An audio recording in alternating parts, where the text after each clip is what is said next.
we are on month 4 of the Lettering Style Challenge. You can get all the details about that in the caption of this video if you are new to the challenge or to my channel. Each month I'm giving you a single letter to inspire you to create an entire alphabet from, along with my top tips for the things I use to create a new lettering style. The sample letter for this month happens to be the letter R, so I will show you how to draw that after I give you a preview of the workbook for those of you who are new to lettering or just would prefer to learn from my style before you jump into creating a full style on your own. So this month is around serif with teardrop terminals. I called mine Rainy Day, and here's a peek at the workbook you get if you get it from my shop. It comes as a printable PDF, and then there is also a version for Procreate with just the worksheets. So we go through kind of the style elements, at least for how I drew my alphabet. If you go and draw your own, yours might be different. So I used a raindrop tittle, which is the dot above the letter I. I have simple rounded serifs, a high contrast weight variation, which means my thicks and thins have a lot of contrast. I use teardrop terminals throughout my alphabet, simple highlights and sparks, and raindrop illustration. So it's fairly simple and straightforward, but the end result comes out really fun and playful. So in the workbook, I give you the basic steps. I give you a full sample alphabet, a link to this video lesson that you're already watching, and then a full color example for how I drew mine, adding some simple highlights. It's kind of like a bubbly version of a serif, which I thought lended well to the raindrops and that whole vibe. And then there's spots for you to practice. Whether you're doing this on paper or your iPad, you can trace mine first and then draw your own on the second layer. This is not only good for learning the letter shapes, but also for muscle memory. So this one includes the whole alphabet, upper and lowercase. And then I usually like to give you some tips for customizing it, how to make it your own. And these kind of build upon each other as we go through the various months. There is a link to my tips for creating new lettering styles. Even if you've already read those, it's a good idea to go back and reread them. Even myself, I do that because I kind of forget things, and then you can kind of get a good refresher. Terms of use, and then links to some of my things. So now that we've gone through that, I will give you a sample drawing lesson for the letter R with some tips and techniques. This is the main artwork I created with my style. I chose to call it Rainy Day because I felt like it lended well to the teardrop kind of raindrop inspired terminals on my letters. And I just wanted to show you that before we get into the sample letter. So we're gonna go with the letter R. You can open any size canvas here. It doesn't matter as we just start to practice. So what I like to do if I'm starting from complete scratch with a letter is draw myself a few guidelines. So I usually just take a teal color and a monoline brush at a smallish size, and I draw some guidelines. So I'll draw roughly there, and then one somewhat close to the middle. I'm just gonna eyeball it. It doesn't have to be perfect. All right, and so for the purposes of keeping myself organized, I like to rename my layers. So I've got guidelines there, and then I'm gonna add a new layer above, and I'm on a monoline brush still, and I'm just gonna pick any dark color that's nice and visible. And then I think this size I've saved might be a good size for my thin lines. All right, so what I usually like to do with the letter R is kind of start with my main straight line. So I have one here at the top. So if I tap and hold my finger down, it makes a perfectly straight line. So I can do that. And then I've got one about here in the middle. And again, I'm just eyeballing it and kind of guessing, and I'll refine my letter later when I need to. I always do multiple rounds of sketching, so that is maybe a little big. I'm gonna 2-finger tap to undo and lay down those main lines. And so I just start with a series of straight lines like that. And then I want this rounded serif at the bottom for all my letters, so I'm gonna draw another straight line, tap my finger down so it is nice and straight. two finger tap to undo that stray mark. And then I'm gonna eyeball it on this side to try to make my serif about even on either side. And then I've got the main part of my letter. If you want, you can go ahead and fill that in at this point. If you try to fill it in and it's not nice and solid like that, it means your color drop threshold is too low. So see, when I get down to 0, 2, and if I keep going up, all those little white lines fill in. So I have to get to about 20 before it fills in nice and solid. All right, so now I'm gonna create the arc shape, and I can already see that I drew this top line too long. So I'm just gonna erase a little bit out, and then I usually like to do my arc in 2 bits. So I'll draw one here, and I kind of keep it flat and then arc it right into that line. And then you can zoom in and kind of touch up anything that you miss a little. And then a similar shape on this side. Again, doesn't have to be perfect. This is our first round of sketching this letter, and we will adjust it and touch it up. That maybe is a little too squared off, but maybe you want yours to be that style. For now, I'm gonna leave it and I'll adjust it as I go to my next level of sketching.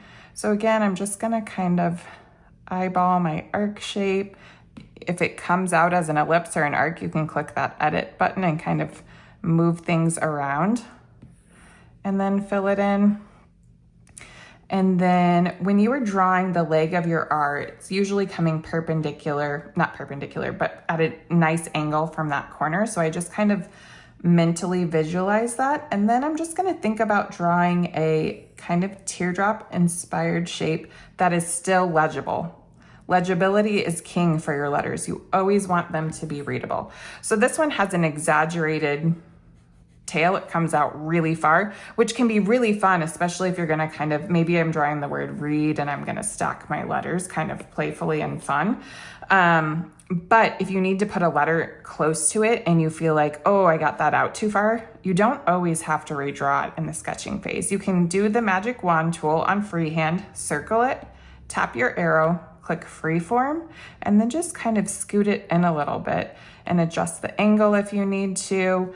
And then you can kind of touch it up a bit, especially during this sketching round. And you can always use your eraser tool if you want to, you know, change the angle a little bit, or you can just do it in your second round of sketches.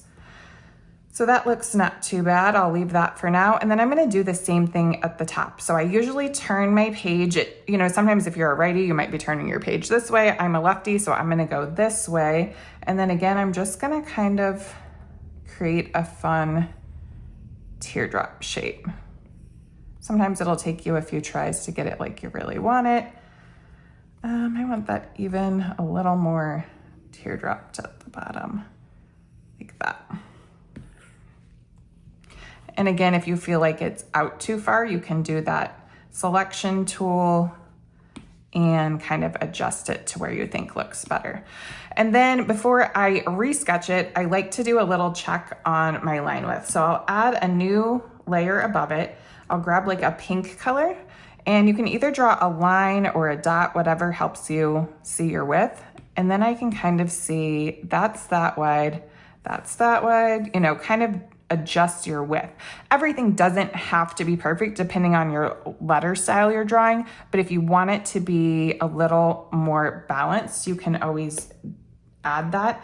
And then I sometimes will just add a new layer. If I tap this, I can pick that original color right back up, and then just try it out. See how your letter looks if you make that a little more balanced and the same size. So if I do that and I remove my mark, I can kind of see, oh, that does look a little more balanced, right? So then I can tap that and merge it down, and now it's a part of my original sketch. For the leg of the letter, I don't want it necessarily the same because I'm drawing that in a more artsy part of my design. So I'm gonna go ahead and leave it as is. You can even kind of put it over these, and that just helps create balance in your letter. You can see that all 4 of those are actually fairly close. So I'm done with that. I can delete it out, and then, you know, I just maybe will take one last look at my letter and decide if it needs maybe a little more thickness here. And so that's my first sketch. Then I will take my letter, duplicate it, bring it over, tap the end to reduce the opacity, and then I'll draw a final sketch. So I'm gonna speed up this part of the video where I do that real quick, and then I'll show you a fun, simple little treatment you can add to finalize your letter.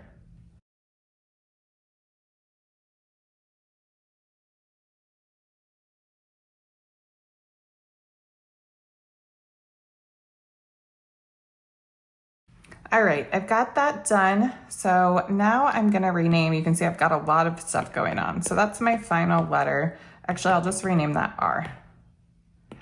And then I can even get rid of my sketches if I wanted to at this point. I don't necessarily need them. I don't need that first one. So now let's just say we can turn our guidelines off even, that we wanna add a few fun little details. So what I might start by doing is, I have a rainy day color palette that came out in my email, but you can also grab on the blog.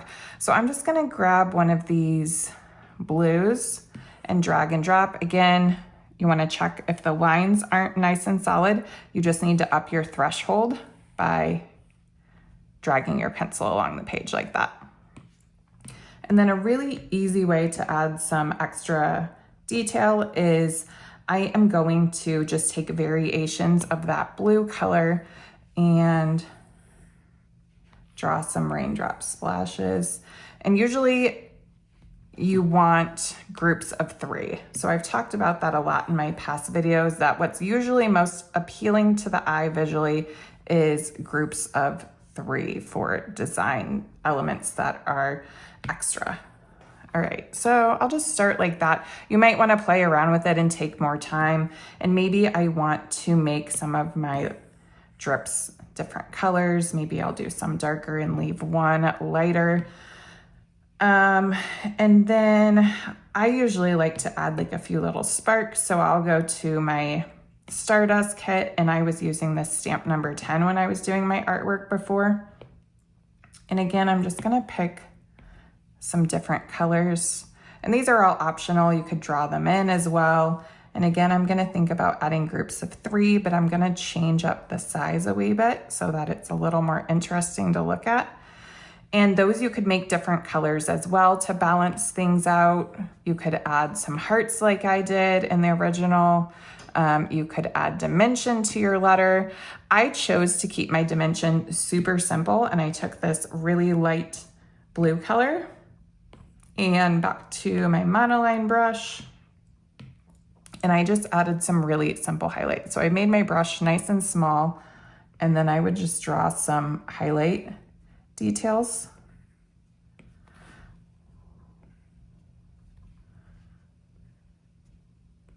Which helps give it a bubbly look. You could go further and add some gradients to make it even more bubbly.